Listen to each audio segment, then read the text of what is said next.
Good afternoon. Hello. Good afternoon all of you. Welcome to IFS. तो कैसी चल रही है आपकी ACF की प्रिपरेशन? जैसा कि आप सभी को पता है IFS की साइट से आप लोगों के लिए एक लेक्चर सीरीज़ ऑर्गेनाइज की गई है ताकि आपकी ACF की प्रिपरेशन को कंटिन्यू किया जा सके।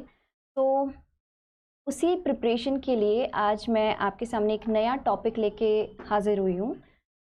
मेरा टॉपिक जो है आज का वो है ऑर्गन्स ऑफ इम्यून सिस्टम। ठीक है, चलिए। Good evening, good afternoon Rishabh sir, good afternoon Dhaval sir, good afternoon Amol, good afternoon Pinky. तो आज हम जिस टॉपिक के बारे में बात करने वाले हैं वो है ऑर्गन्स ऑफ इम्यून सिस्टम। देखिए, यहाँ पर जब भी अगर हम हमारी बॉडी की बात करें तो हमारी बॉडी पर जब भी कोई पैथोजन का अटैक होगा तो पैथोजन के अटैक के साथ यहाँ पर हमारी बॉडी जो होती है वो रिस्पॉन्स करती है। यानी कि किसी भी पैथोजन ने अटैक किया तो अब बॉडी का काम क्या है? बॉडी का काम ये होता है कि वो अब अपने इम्यून सिस्टम को एक्टिवेट करे, यानी कि जो पैथोजन ने अटैक किया है उसको किसी ना किसी तरीके से किल करे। तो यहाँ पर किल करने के लिए जो इम्यून सिस्टम है उनको स्पेशल टाइप की सेल्स बनानी पड़ती है जिनको बोला जाता है इम्यून सेल्स। ठीक है, लेकिन ये जो इम्यून सेल्स होती हैं ये कुछ स्पेशल टाइप के ऑर्गन्स में फॉर्म होंगी। तो इन्हीं ऑर्गन्स को बोला जाता है ऑर्गन ऑफ इम्यून सिस्टम। चलिए, गुड आफ्टरनून अंशुल। स्टार्ट करते हैं आज का लेक्चर। अच्छा, लेक्चर स्टार्ट करने से पहले आप लोग जो भी अपने फ्रेंड्स हैं, अपने जो कलीग्स हैं या आपके क्लासमेट्स हैं, सभी को आप ये लेक्चर की जो लिंक है वो शेयर कर सकते हैं ताकि हम लोग ज़्यादा से ज़्यादा लोग कनेक्ट हो पाएँ। और अगर आप लोगों में से कोई नया यहाँ पर स्टूडेंट है तो आप लोग चैनल को सब्सक्राइब कर सकते हैं। Good afternoon Saurabh. चलिए स्टार्ट करते हैं आज का लेक्चर। तो ये जो लेक्चर है ना सिर्फ आपके ACF के लिए इम्पॉर्टेंट है, आप जितने भी RPSC के एग्ज़ाम देंगे या भी जो भी स्टेट एग्जामिनेशन होते हैं या अदर एग्जामिनेशन के लिए आप मान ले तो इम्यूनोलॉजी जो है एक बहुत ही इम्पॉर्टेंट सब्जेक्ट है। तो यहाँ पर आप अगर कोई और भी एग्ज़ाम की प्रिपरेशन कर रहे हैं तो उसके लिए भी आज का लेक्चर इम्पॉर्टेंट होने वाला है। सो बेसिकली आज के लेक्चर में हम स्टार्ट करने जा रहे हैं इम्यून सिस्टम के ऑर्गन्स के बारे में। तो यहाँ पर दो टाइप के ऑर्गन्स देखने को मिलते हैं। पहला है प्राइमरी लिम्फॉइड ऑर्गन्स और दूसरा है सेकेंडरी लिम्फॉइड ऑर्गन्स। ठीक है, चलिए समझते हैं primary and secondary lymphoid organ क्या होते हैं। तो सबसे पहले हम बात करते हैं प्राइमरी लिम्फॉइड ऑर्गन की। तो देखिए, यहाँ पर जो इम्यून सिस्टम है, जैसे ही पैथोजन ने अटैक किया, अब इम्यून सिस्टम का काम क्या होगा? पैथोजन से किसी ना किसी तरह से बॉडी को बचाना। तो बॉडी में पैथोजन के अटैक के टाइम पर अब यहाँ पर जो हमारा इम्यून सिस्टम है, जैसे ही पैथोजन ने अटैक किया उसने अब क्या होगा, इम्यून सिस्टम उसके अगेंस्ट रिस्पॉन्स करेगा। रिस्पॉन्स करने के लिए वो स्पेशल टाइप की सेल्स बनाएगा। यानी कि अगर आप इम्यून सेल्स की बात करें तो जो T सेल्स होती हैं, जो B सेल्स होती हैं, उन्हें हम इम्यून सेल्स बोलते हैं। इसके अलावा कई और भी सेल्स हैं, लेकिन जो दो मेजर सेल्स हैं जिनकी आज हम बात करने वाले हैं जो कि इम्यून ऑर्गन्स में बनेगी, तो यहाँ पर T सेल और B सेल की हम बात करेंगे। ये जो सेल्स हैं जहाँ पर ये सेल्स फॉर्म होंगी, यानी कि अगर आप बात करें T सेल की या B सेल की, इनकी जो फॉर्मेशन साइट होगी उनको बोला जाएगा प्राइमरी लिम्फॉइड ऑर्गन्स। ठीक है, चलिए। तो यहाँ पर डिफरेंस भी कई बार आपसे पूछ लिया जाएगा कि प्राइमरी लिम्फॉइड ऑर्गन्स क्या होते हैं या सेकेंडरी लिम्फॉइड ऑर्गन्स क्या होते हैं। तो आप लोगों को ध्यान रखना है कि प्राइमरी लिम्फॉइड ऑर्गन जो होते हैं वो होते हैं मेजर साइट फॉर लिम्फोपोइसिस। लिम्फोपोइसिस का मतलब होता है कि यहाँ पर जो सेल्स बन रही है, लिम्फॉइड सेल्स जो बन रही है, उनके सिंथेसिस को बोला जा रहा है लिम्फोपोइसिस। चलिए, अब यहाँ पर अगर ह्यूमन बॉडी की बात करें तो ह्यूमन बॉडी के अंदर दो मेजर साइट्स हैं या दो मेजर ऑर्गन्स हैं जिनके अंदर जो सेल्स हैं, यानी कि थाइमस एंड बोन मैरो, दो यहाँ पर इम्यून सिस्टम के ऐसे ऑर्गन हैं जिनके अंदर लिम्फोसाइट्स जो होंगी वो बनेंगी और इसके अलावा उनका मैच्योरेशन देखा जाएगा। ठीक है, तो यहाँ पर थाइमस एंड बोन मैरो जो है उनके अंदर लिम्फोसाइट्स बन रही हैं, लिम्फॉइड सेल्स बन रही हैं और इन्हीं को यहाँ पर लिम्फॉइड ऑर्गन बोला जा रहा है, प्राइमरी लिम्फॉइड ऑर्गन बोला जा रहा है। चलिए, अब यहाँ पर अगली बात कर लेते हैं सेकेंडरी लिम्फॉइड ऑर्गन की। तो सेकेंडरी से बात समझिए, अब तक जो लिम्फोइड सेल्स है यानी टी सेल और बी सेल, इनका फॉर्मेशन हो गया है। अब क्या करना है, पैथोजन ने अटैक किया, टी सेल बी सेल बना ली गई, लेकिन अब उन पैथोजन के अगेंस्ट रिस्पॉन्स करना होगा। तो पैथोजन के अगेंस्ट रिस्पॉन्स करने के लिए बॉडी में अलग अलग जगह पर कई अलग अलग साइट्स बना दी जाती है। उन साइट्स पर क्या किया जाता है, पैथोजन को रोक लिया जाएगा। पैथोजन को रोक लेने के बाद अब वहां पर बुला लिया जाएगा टी सेल और बी सेल को, और बोला जाएगा कि पैथोजन को हमने रोक के रखा है, अब ये जो टी सेल्स हैं बी सेल्स हैं आप आओ और यहाँ पर जो पैथोजन हमने रोक के रखा है उसको किल करो। तो यानी कि अगर आप बात करें सेकेंडरी लिम्फोइड ऑर्गन्स की, तो सेकेंडरी लिम्फोइड ऑर्गन ऐसे ऑर्गन होते हैं जहां पर टी सेल बी सेल यानी कि जो लिम्फोइड सेल्स होती हैं उनका स्टोरेज किया जाएगा। इसके अलावा यहाँ पर जो पैथोजन होते हैं जो कि कैरी करते हैं एंटीजन, तो यहाँ पर जो एंटीजन और जो हमारी इम्यून सिस्टम की सेल्स हैं उनके साथ रिएक्शन देखने को मिलेगी, यानी एंटीजन एंटीबॉडी की रिएक्शन देखने को मिलेगी। तो हम कह सकते हैं कि ये जो सेकेंडरी लिम्फोइड ऑर्गन होते हैं ये कलेक्शन साइट होते हैं लिम्फोसाइट्स के।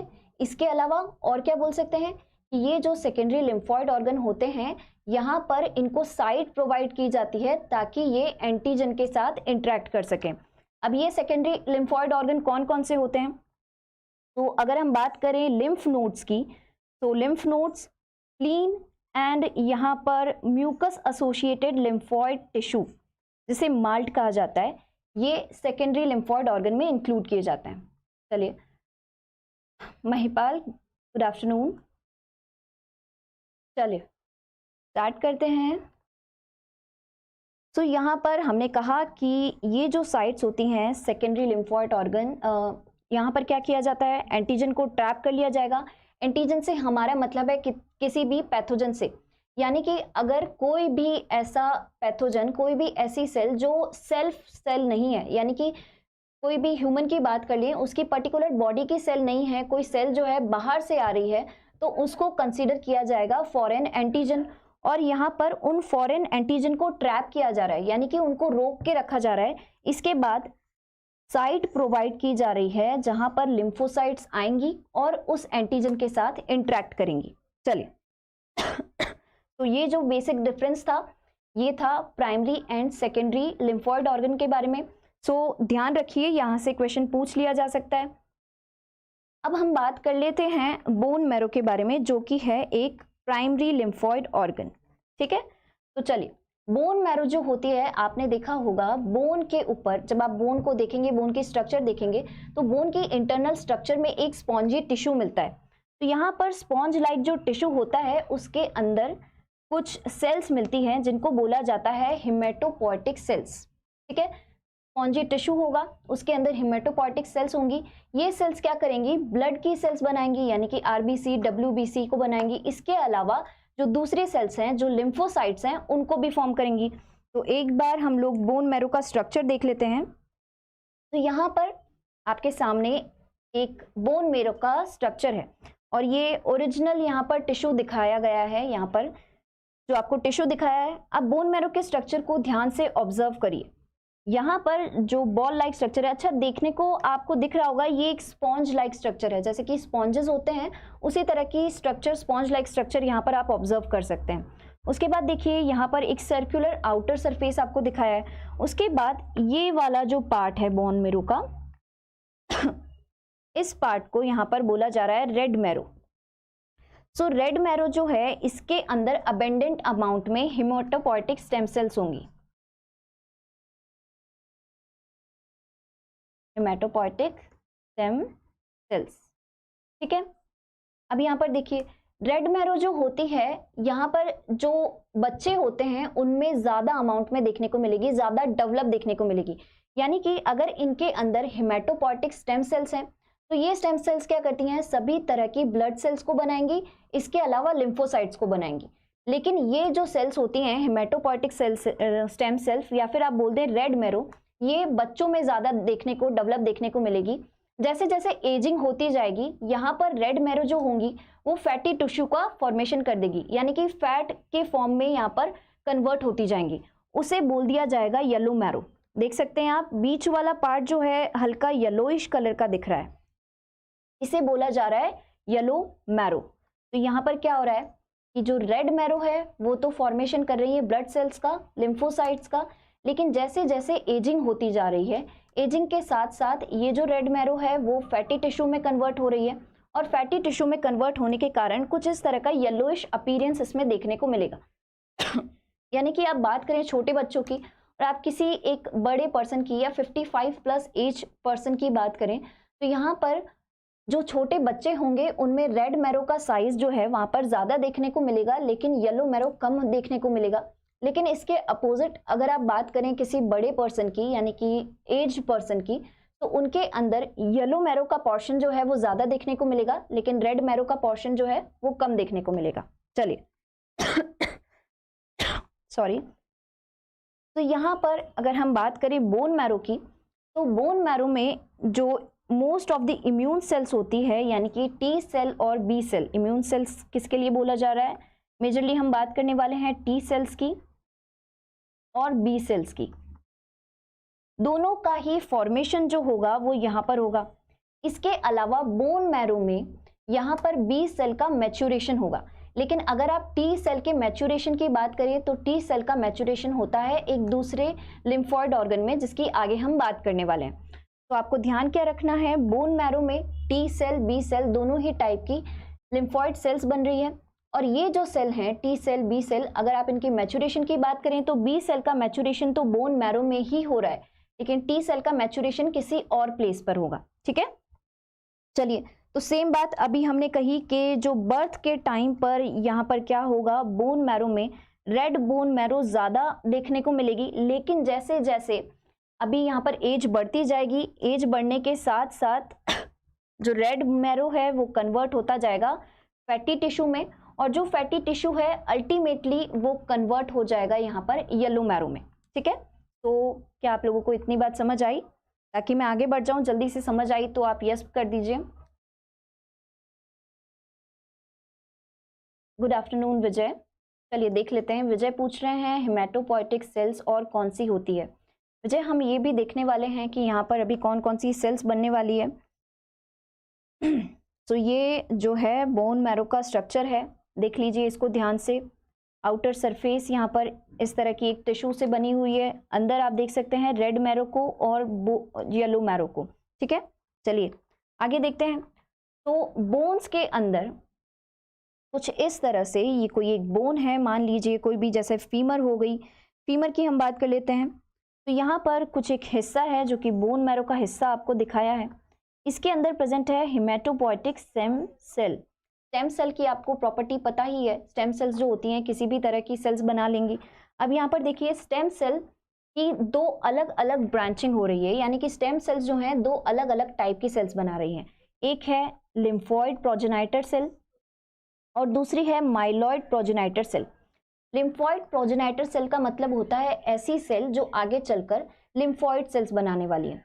माइलॉइड प्रोजेनाइटर सेल्स जो हैं आगे चलकर ब्लड की अदर सेल्स, यानी कि जैसे कि platelets, eosinophils, basophils, neutrophils and monocytes, erythrocyte यानी आरबीसी, इन सभी का फॉर्मेशन करेंगी।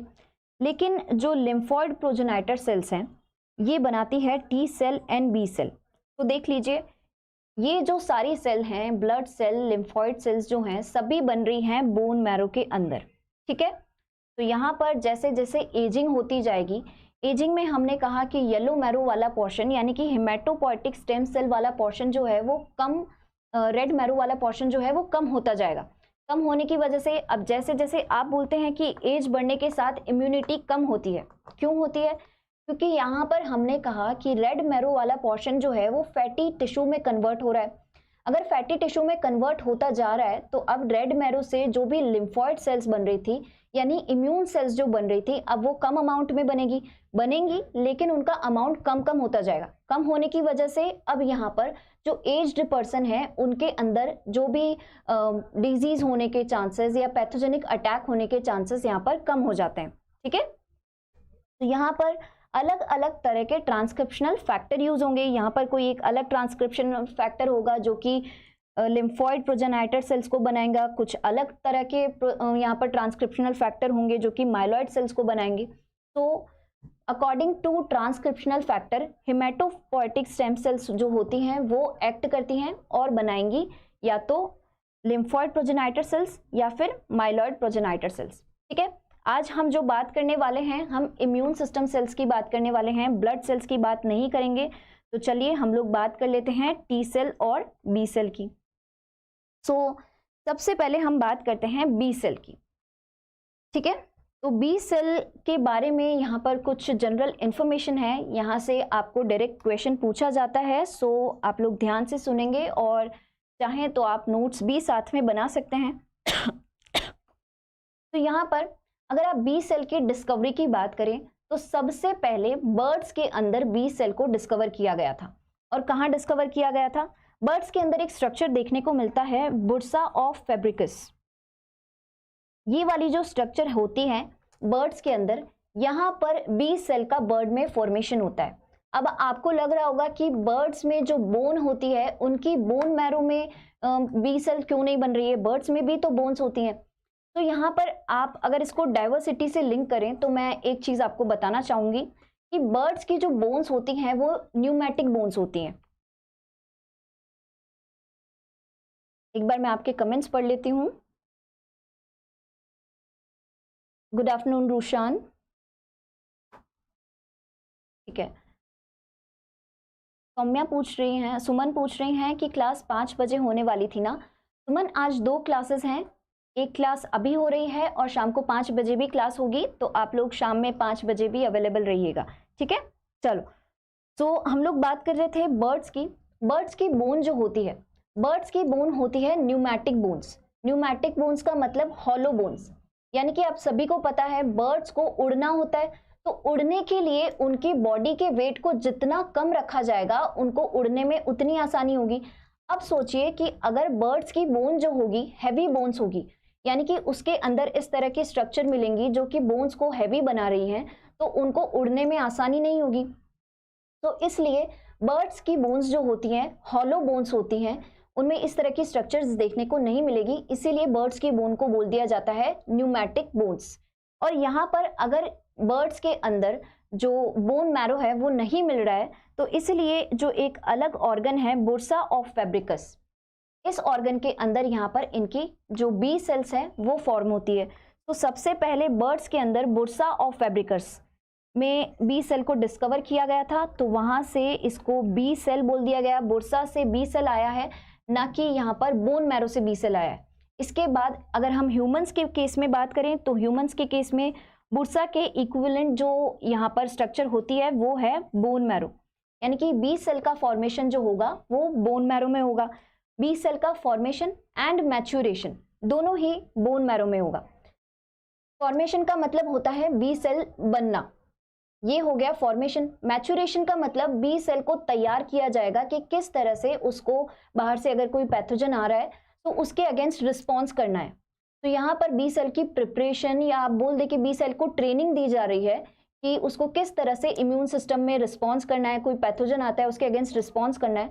तो maturation and formation B cell का दोनों ही बोन मैरो में देखने को मिलेगा। अब अगर आप एम्ब्रियो की बात करें तो एम्ब्रियो के अंदर यॉर्क सैक जो होता है वो हिमेटोपोएटिक स्ट्रक्चर होता है, यानी कि यॉर्क सैक से ही यहाँ पर हिमेटोपोएटिक सेल्स जो हैं वो बनेंगी और आगे फर्दर वो जो ब्लड सेल्स हैं वो फॉर्म करेंगी, इम्यून सेल्स हैं वो फॉर्म करेंगी। चलिए अब यहाँ पर लिम्फोसाइट के जो टाइप्स हैं उनकी बात कर लेते हैं। तो 2 टाइप की यहाँ पर लिम्फोसाइट्स जो हैं वो मिलने वाली है, बी लिम्फोसाइट्स मिलने वाली है। पहली है प्लाज्मा सेल्स और बी इफेक्टर सेल्स, यानी कि बी सेल्स को ही बी प्लाज्मा सेल्स बोला जाता है, बी इफेक्टर सेल्स बोला जाता है, इवन इनको कार्टवील सेल्स भी बोल दिया जाता है। तो इसके अलग अलग नाम हैं। तो यहाँ पर एक तो है बी प्लाज्मा सेल, दूसरी है बी मेमोरी सेल्स। इनके बारे में थोड़ा बहुत हम इंट्रोडक्शन देख लेते हैं। तो सबसे पहले जो बी सेल्स हैं इनकी बात कर लेते हैं, प्लाज्मा सेल्स की। इनको एक और नाम से बोला जाता है कार्टवील सेल्स। कार्टवील सेल्स क्यों बोला जा रहा है? इनका जो न्यूक्लियस होता है वो न्यूक्लियस यहाँ पर कार्ट व्हील के जैसे दिखता है, यानी कि आपने बैलगाड़ी का पहिया देखा होगा, कुछ इस तरह से जो पहिया होता है यहाँ पर उसकी तरह से जो न्यूक्लियस है वो देखने को मिलेगा। तो यहाँ पर इनके इस न्यूक्लियस की स्ट्रक्चर की वजह से इनको कार्टव्हील सेल्स भी बोल दिया जाता है।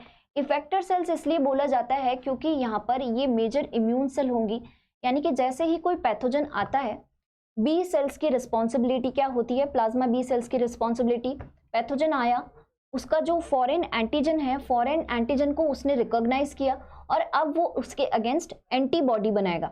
यानी कि जो भी इम्यून सिस्टम काम कर रहा है, बिल्कुल विशु बोल रहे हैं व्हील लाइक स्ट्रक्चर होती है, बिल्कुल सही बात है विशु, व्हील लाइक स्ट्रक्चर की वजह से ही यहाँ पर इसे कार्ट व्हील बोला जा रहा है। हेलो नीतू। चलिए, सो हम लोग बात कर लेते हैं यहाँ पर बी सेल की। बी सेल को यहाँ पर एक और नाम से जाना जाता है, वो है प्लाज्मेटोसाइट्स।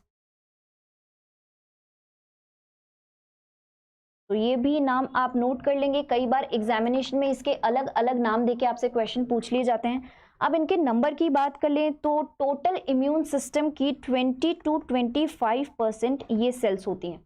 यानी कि आप बात कर लें जितनी भी इम्यून सिस्टम की सेल्स हैं उनमें से 20 से 25% सेल्स जो हैं वो ये सेल्स मिल रही हैं।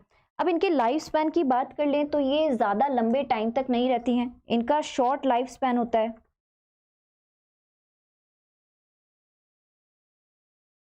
ठीक है, चलिए अब यहाँ पर बी प्लाज्मा सेल्स का इसके फंक्शन की बात कर लें तो ये प्रोड्यूस करती हैं कुछ स्पेशल टाइप के ग्लाइकोप्रोटीन्स जिनको आप एंटीबॉडी के नाम से जानते हैं।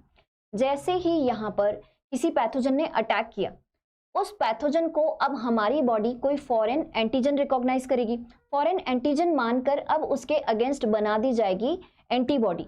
यानी कि स्पेसिफिकली जो कोई एक एंटीजन है उसके लिए कोई स्पेसिफिक एंटीबॉडी जो है फॉर्म की जाती है। ठीक है, अब यहाँ पर जो बी सेल्स हैं, यानी कि जो बी प्लाज्मा सेल्स हैं, जहाँ पर भी किसी भी साइट पर अगर कोई पैथोजन का अटैक हुआ, बी सेल्स का फॉर्मेशन जो है वो हो रहा है बोन मैरो में, मैच्योरेशन भी बोन मैरो में है, तो अब उसको ब्लड के सर्कुलेशन के साथ इफेक्टेड ऑर्गन तक पहुंचा दिया जाएगा। यानी कि मान लीजिए अगर किडनी में किसी तरह का इन्फेक्शन है तो यहाँ पर क्या किया जा रहा है, बोन मैरो में बी सेल्स बन रही है, बोन मैरो में बी सेल्स बनने के साथ उनका मैच्योरेशन हो रहा है, उसके बाद उनको स्टोर करा के रखा जा रहा है सेकेंडरी लिम्फॉइड ऑर्गन में। सेकेंडरी लिम्फॉइड ऑर्गन में जैसे ही स्टोरेज, अभी पता चला कि किडनी में किसी तरह का इन्फेक्शन हुआ है तो वो स्टोरेज साइट से बी सेल यहाँ पर माइग्रेट कर जाएंगी ब्लड के साथ या टिश्यू फ्लूइड के साथ, बी सेल माइग्रेट कर कर पहुंच जाएंगे किडनी में और किडनी में अपना काम करना स्टार्ट कर देंगी। यानी कि जिस भी पैथोजन ने अटैक किया है उस पैथोजन के अगेंस्ट यहाँ पर एंटीबॉडी बनना स्टार्ट हो जाएगी। चलिए, अब यहाँ पर बी सेल्स जो होती हैं, बी सेल्स पे जो एंटीबॉडी बन रही हैं वो एंटीबॉडी या तो बी सेल के साथ अटैच रहेंगी या फिर वहां पर बी सेल के थ्रू एंटीबॉडी को सिक्रेट कर दिया जाएगा। यानी कि मान लीजिए ये कोई एक बी सेल है,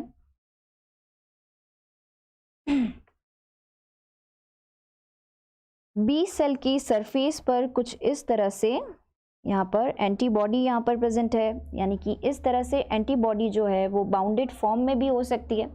और यहाँ पर हमने बात करी कि कुछ एंटीबॉडीज जो हैं वो फ्री फॉर्म में भी मिलने वाली है, यानी कि सेल है, सेल के बाहर एंटीबॉडी को सिक्रेट कर दिया जाएगा सिंपली। और ये सब कुछ डिपेंड करता है कि यहाँ पर जो एंटीबॉडी बन रही है उसमें सिक्रेटरी चेन प्रेजेंट है कि नहीं।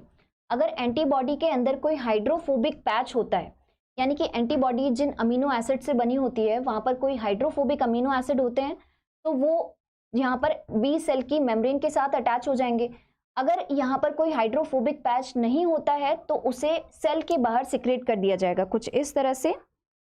यहाँ पर एंटीबॉडीज को सेल के बाहर सिक्रेट कर दिया जाएगा। ठीक है, तो एंटीबॉडीज जो होती हैं दो टाइप की पर्टिकुलर बन रही हैं, यानी कि एक तो सेल मेम्ब्रेन के साथ अटैच होंगी या फिर ये फ्री फॉर्म में होंगी।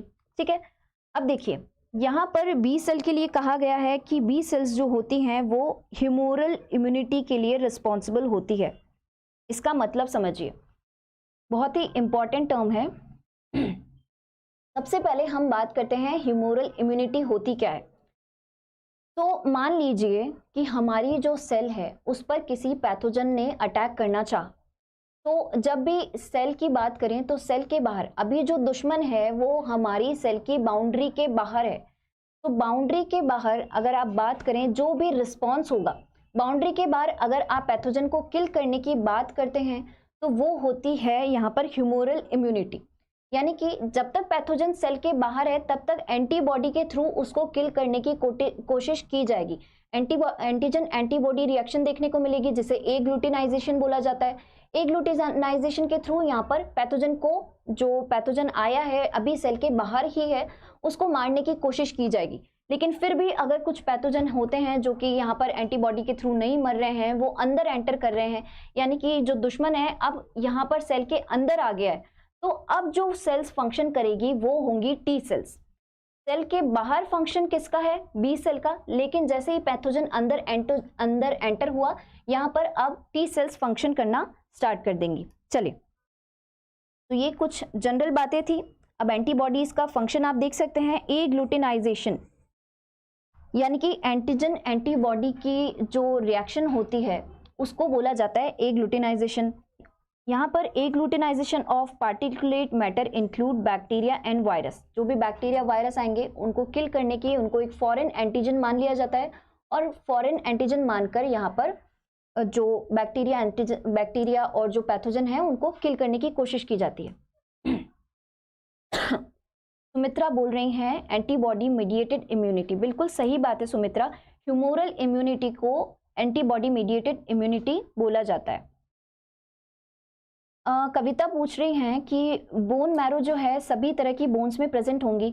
बोन मैरो की बात करें कविता, तो यहाँ पर जो स्टर्नम है, रिब्स है और आपकी जो फीमर है, इनके थ्रू सबसे ज़्यादा हिमेटोपोइसिस देखने को मिलेगा। इनके थ्रू ही सबसे ज़्यादा जो सेल्स हैं, या तो आप बात करें माइलॉइड सेल की या लिम्फोइड सेल की, वो फॉर्म होती हैं। चलिए अब आगे बात कर लेते हैं। तो यहाँ पर एंटीबॉडी के फंक्शन की हम बात कर रहे थे। सबसे पहला फंक्शन है एग्लूटिनाइजेशन, दूसरा फंक्शन है ऑप्सोनाइजेशन। अभी समझिए, ऑप्सोनाइजेशन का मतलब होता है कि अगर किसी पैथोजन ने अटैक किया, मान लीजिए कोई एक बैक्टीरिया आया, उसने हमारे इम्यून सिस्टम पर, हमारी बॉडी पर अटैक किया। अभी ये जो बैक्टीरिया है उसे किसी कारण से इम्यून सिस्टम नहीं पहचान पा रहा है, कोई ऐसा रीजन हो गया जिसके कारण ये इम्यून सिस्टम इसको डायरेक्टली नहीं पहचान पा रहा है, तो अब क्या किया जाएगा, इसकी कोटिंग कर दी जाएगी, यानी कि इसको तैयार कर दिया जाएगा कुछ इस तरह से। जो हमारी सेल्स हैं, एंटीबॉडीज हैं या हमारी बी सेल्स हैं, उन्होंने क्या किया, इस पे कोटिंग कर दी। और अब इस स्पेशल कोटिंग करने के बाद अब बोला जाएगा देखो मैक्रोफेज तुम्हारा खाना तैयार है। मैक्रोफेज को भेज दिया जाएगा पैथोजन के पास। यहाँ पर क्या किया जा रहा है, सबसे पहले जो बैक्टीरिया या कोई भी पैथोजन आ रहा है, पैथोजन की सबसे पहले कोटिंग कर दी जाएगी। अब कोटिंग करने की वजह से जो मैक्रोफेज है वो रिकॉग्नाइज कर लेंगे इस पर्टिकुलर पैथोजन को, और यहाँ पर फेगोसाइटोसिस देखने को मिलेगा। ज्योत्सना पूछ रही हैं मैम एसीएफ के लिए ऑफलाइन टेस्ट सीरीज होगी क्या? ज्योत्सना, आपको जो भी इंफॉर्मेशन चाहिए आपको यहाँ पर कमेंट्स के थ्रू, यहाँ पर आईफएस के जो नंबर हैं, कॉन्टैक्ट नंबर, वो प्रोवाइड कर दिए जाएंगे। आई गेस आपको कमेंट में कॉन्टैक्ट नंबर दे रखे हैं। सो आपको जो भी डिटेल्स पूछनी है एसीएफ के रिगार्डिंग या और किसी एग्जामिनेशन के रिगार्डिंग, तो आप डायरेक्टली नंबर पर कॉल करके आप पूछ सकती हैं इन्फॉर्मेशन को। चलिए, सो हम बात कर रहे थे ऑप्सोनाइजेशन की। ऑप्सोनाइजेशन में क्या किया जा रहा है, पैथोजन को तैयार कर दिया जा रहा है। किस लिए तैयार किया जा रहा है, यहाँ पर पैथोजन को तैयार किया जा रहा है मैक्रोफेज के लिए, यानी कि जो मैक्रोफेज है उसको रिकॉग्नाइज कर ले, अब उसका फेगोसाइटोसिस कर ले, इस तरह से उसको रिकॉग्नाइज किया जा रहा है। अंजू बोल रहे हैं this much is not given in NCERT ma'am. देखिए, आपको जो भी मैं या दूसरे टीचर्स हम जो भी पढ़ा रहे हैं बेटा, वो जो लास्ट ईयर के पेपर हैं उनको एनालिसिस करके ही आप लोगों को पढ़ाया जाता है। तो आप लोगों को ओवरऑल जितना जो भी कुछ पढ़ाया जा रहा है वो इम्पॉर्टेंट है, क्योंकि जो भी पेपर एनालाइज किए जाते हैं उन्हीं के बेस पर यहाँ पर जो लेक्चर्स हैं वो भी प्रिपेयर किए जाते हैं। ठीक है। सो तीसरा जो रिएक्शन यहाँ पर देखने को मिलेगी वो है न्यूट्रलाइजेशन। न्यूट्रलाइजेशन की आप बात करें तो यहाँ पर टॉक्सिन्स को न्यूट्रलाइज किया जा रहा है। जो भी पैथोजेंस होंगे, पर्टिकुलर पैथोजन अपने कुछ यहाँ पर टॉक्सिन रिलीज करेंगे, उन टॉक्सिन को न्यूट्रलाइज करने का काम भी बी सेल्स करेंगी। चलिए अब यहाँ पर हमने बात कर ली प्लाज्मा बी सेल्स की, अब बात कर लेते हैं मेमोरी बी सेल्स की। तो मेमोरी बी सेल्स का फंक्शन क्या होता है? एक बार किसी पैथोजन ने अटैक कर दिया, अब मेमोरी का मतलब होता है उसको याद कर लेना, यानी कि किसी फॉरेन एंटीजन का जब अटैक हुआ होगा तब उसको रिकॉग्नाइज कर लिया गया, उसको रिकॉग्नाइज करके अब यहाँ पर जो इम्यून सिस्टम है, बी सेल्स हैं, वो सेंसिटाइज हो गई। सेंसिटाइज होना यानी कि उसको आदत हो जाना कि अब कोई पहले जो पैथोजन आया था उसने याद कर लिया कि ये जो पैथोजन है ये पहले भी आ चुका है, और अब अगर ये पैथोजन आता है तो मेरा काम क्या होगा, मैं सबसे पहले एक्टिवेट करूं यहाँ पर बी प्लाज्मा सेल्स को। सो मेमोरी सेल्स क्या कर रही हैं? इनका काम होता है कि इंफॉर्मेशन को स्टोर करना, किसी भी माइक्रोब की इंफॉर्मेशन को ये स्टोर कर लेते हैं, और स्टोर करके अब यहाँ पर जो इंफॉर्मेशन होती है, यानी कि कोई भी पैथोजन ने अटैक किया, ये क्या करेंगी, पैथोजन जैसे ही सेकेंड टाइम अटैक करेगा ये बोलेंगी बी प्लाज्मा सेल्स को कि अगेन वो पैथोजन आया है, पर्टिकुलर पैथोजन जो पहले आया था, अब आप क्या करो, अब आप एंटीबॉडी बनाना स्टार्ट कर दो। ठीक है, जैसे जैसे एंटीबॉडी यहाँ पर बी प्लाज्मा सेल्स जो हैं वो एक्टिवेट होती जाएंगी, एंटीबॉडी बनती जाएगी, और पैथोजन जैसे ही अटैक करेंगे पैथोजन को किल कर दिया जाएगा। ठीक है, सो यहाँ पर इनिशियल स्टेज में पैथोजन की जैसे ही एंट्री हो रही है उसी टाइम पर पैथोजन को किल कर दिया जाता है, और ये काम होता है मेमोरी बी सेल्स की मदद से। मेमोरी बी सेल्स कहाँ प्रेजेंट होती है? तो हमने कहा कि बी सेल्स जो होती हैं उनका स्टोरेज जो होता है सेकेंडरी लिम्फॉइड ऑर्गन में होता है। सेकेंडरी लिम्फॉइड ऑर्गन कौन कौन से? यहाँ पर स्प्लीन एंड लिम्फ नोड, इनके अंदर जो मेमोरी सेल्स हैं वो देखने को मिलेगी। अब हम बात कर लेते हैं ह्यूमोरल इम्यूनिटी यानी एंटीबॉडी मीडिएटेड इम्यूनिटी। तो हमने कहा कि जो बी सेल्स होती हैं उनकी इम्यूनिटी की बात करें, या वो जो इम्यूनिटी शो करती हैं वो होती है ह्यूमोरल इम्यूनिटी या एंटीबॉडी मीडिएटेड इम्यूनिटी। वो इम्यूनिटी जो कि एंटीबॉडी के थ्रू यहाँ पर प्रोवाइड हो रही है। जैसे कि जो बी लिम्फोसाइट्स हैं वो यहाँ पर सेंसिटाइज हो जाती हैं, जैसे ही कोई पैथोजन आया बी लिम्फोसाइट ने एंटीबॉडी बना ली, इसके अलावा बी मेमोरी सेल ने उसको याद कर लिया कि ये जो पैथोजन है अगर ये अगली बार आता है तो मुझे याद रखना है कि ये फिर से जो पहले वाला पैथोजन था ये वही है, और अब एंटीबॉडी बनाना स्टार्ट कर दो। तो यहाँ पर बी लिम्फोसाइट जो हैं वो खुद तो एक्टिवेट हो ही रही हैं, इसके अलावा जो टी सेल्स होंगी, टी लिम्फोसाइट्स होंगी, वो भी क्या करेंगी, बी लिम्फोसाइट को जैसे ही पैथोजन एंटर होता है, आगे जब हम टी लिम्फोसाइट्स के बारे में पढ़ेंगे तब हम पढ़ेंगे कि जो पर्टिकुलर टी लिम्फोसाइट्स की कुछ सेल्स होती हैं वो क्या करेंगी, वो यहाँ पर बी लिम्फोसाइट्स को, बी प्लाज्मा सेल्स को जगाने का काम करेंगी कि जागो, आपका पैथोजन आ गया है, आपको उस पर अटैक करना है, उसको किल करना है। तो यहाँ पर टी सेल्स क्या कर रही हैं, बी सेल्स खुद भी एक्टिवेट हो रही हैं, एंटीबॉडी बना रही हैं, और टी सेल्स यहाँ पर अगेन उनको सेंसिटाइज करवाने का या उनको याद दिलाने का काम करवा रही हैं कि एंटीजन आया है बाहर से, अब एंटीबॉडी बनाना स्टार्ट करिए। ठीक है, तो यहाँ पर इसका जो जनरल फंक्शन होता है ये होता है। अब देखिए, जैसे ही कोई पैथोजन आता है तो बी सेल्स की बात करें तो बी सेल्स क्या करती हैं, पैथोजन को आया, उसने रिकॉग्नाइज किया कि ये कोई एक पैथोजन है, अब बी सेल क्या करेंगी, अपने क्लोन बनाना स्टार्ट कर देंगी। क्लोन का मतलब होता है स्ट्रक्चरली सिमिलर सेल्स, यानी कि बी सेल्स जो होंगी अलग अलग टाइप की बहुत सारी बी सेल्स में कन्वर्ट होने लग जाएंगी। कुछ बी सेल्स जो होंगी वो प्लाज्मा सेल्स होंगी, बी प्लाज्मा सेल होंगी, और कुछ मेमोरी सेल्स होंगी। ठीक है, तो ये क्या करेंगी, अपने क्लोन्स को बनाना स्टार्ट कर देगी और फिर रिएक्शन करेंगी उसके अगेंस्ट। सो ये जो बात थी, ये जो स्टोरी थी, ये थी हमारी बोन मैरो के बारे में और बी सेल्स के बारे में। अब बी सेल्स या बोन मैरो का अगर आप बी सेल्स की बात करें तो उनका फॉर्मेशन, मैच्योरेशन दोनों ही बोन मैरो में देखने को मिल रहा है। लेकिन जो टी सेल्स हैं, टी सेल्स एक बार बोन मैरो में फॉर्म हो गई, लेकिन उसका जो मैच्योरेशन होगा वो यहाँ पर बी सेल में, बोन मैरो में नहीं होगा।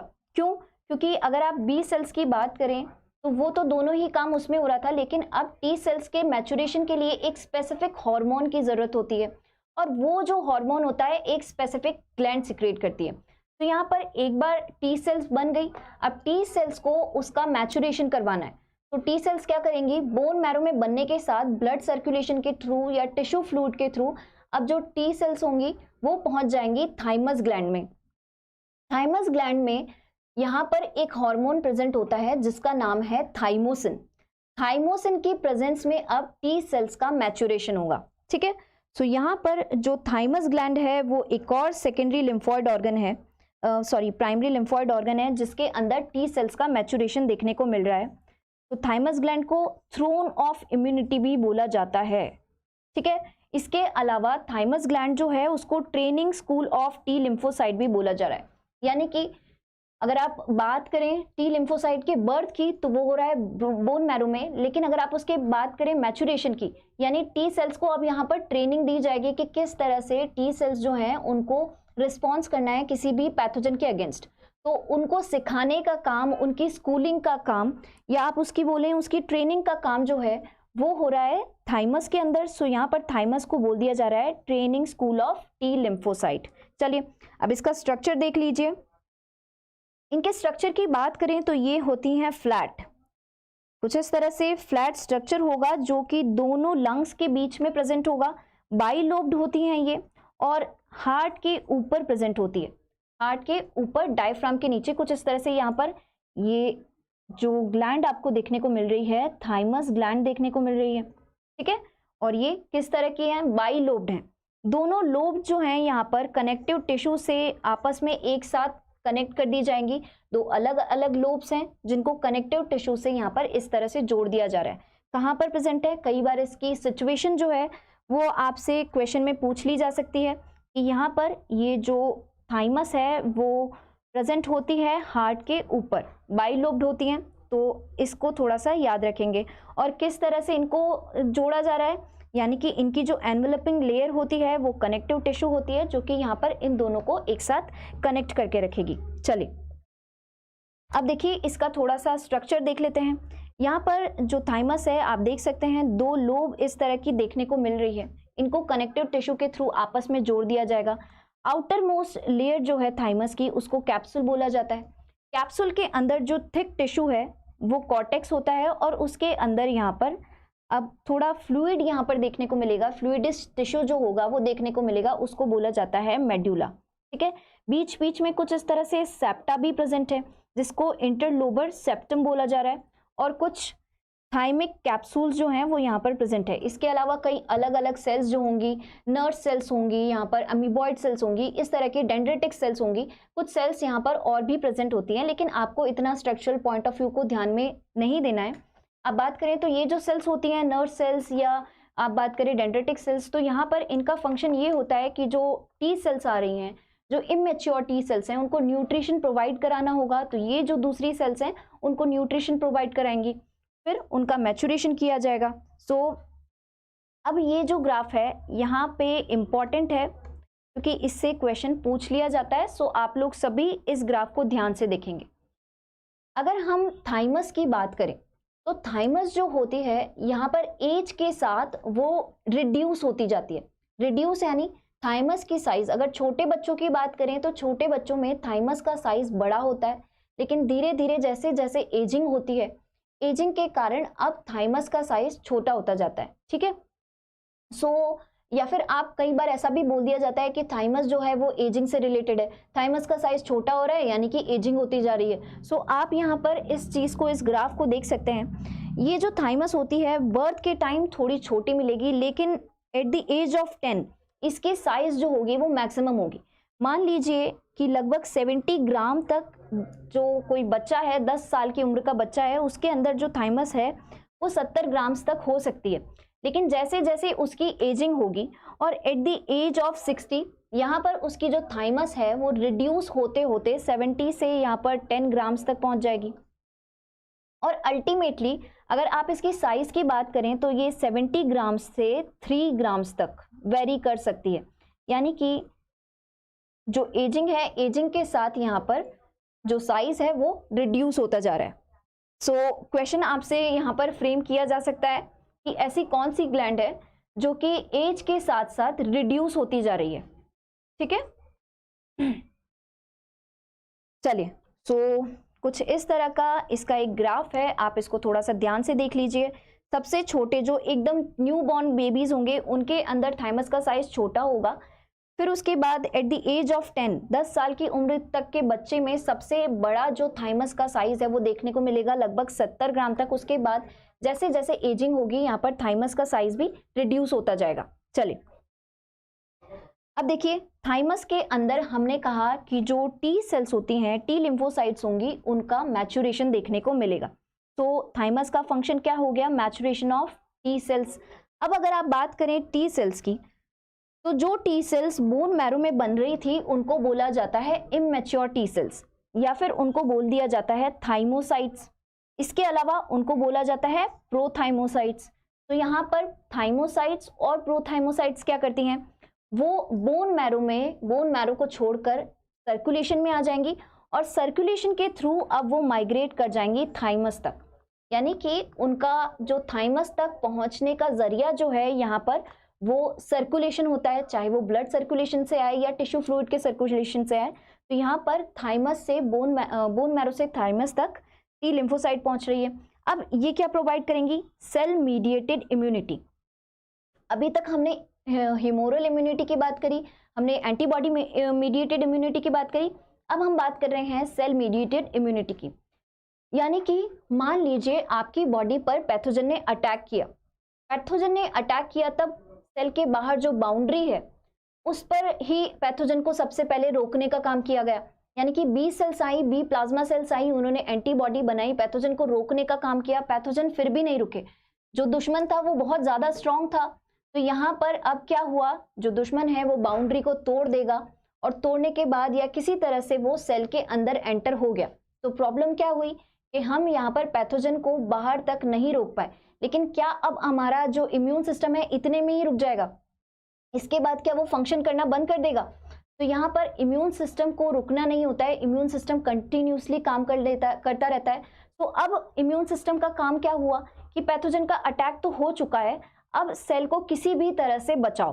तो यहाँ पर जो टी सेल्स होती हैं वो काम करेंगी, यानी कि पैथोजन को सेल के अंदर एंटर होने के बाद अब वो बचाएंगी, इम्यून सिस्टम का काम करना स्टार्ट करेंगी, अलग अलग टाइप की टी सेल्स बनाएंगी।